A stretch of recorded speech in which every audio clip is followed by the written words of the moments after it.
Mr. Sharma, I've been holding a health insurance policy for me and my family for the last 7 years and have not made any claim so far.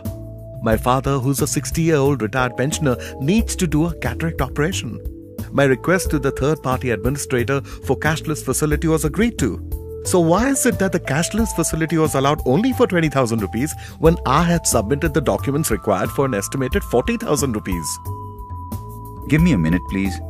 Mr. Ranjan, your policy has a sub-limit of 20,000 rupees per cataract surgery. That is why your claim has been restricted to that amount.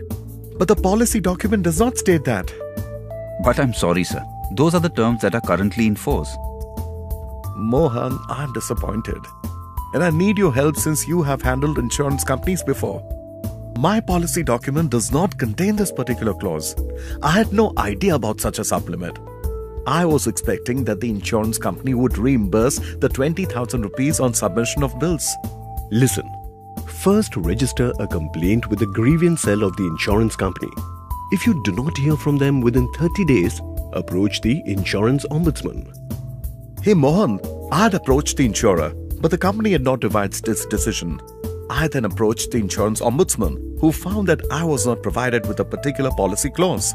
Since my policy had adequate sum insured and I was not informed of any restriction on the expenses for the cataract surgery, the insurance ombudsman ruled that I was entitled to the entire amount of 40,000 rupees. Remember, the insurance ombudsman receives and disposes of complaints like this one. You can obtain more details about the insurance ombudsman from www.gbic.co.in or from www.irda.gov.in.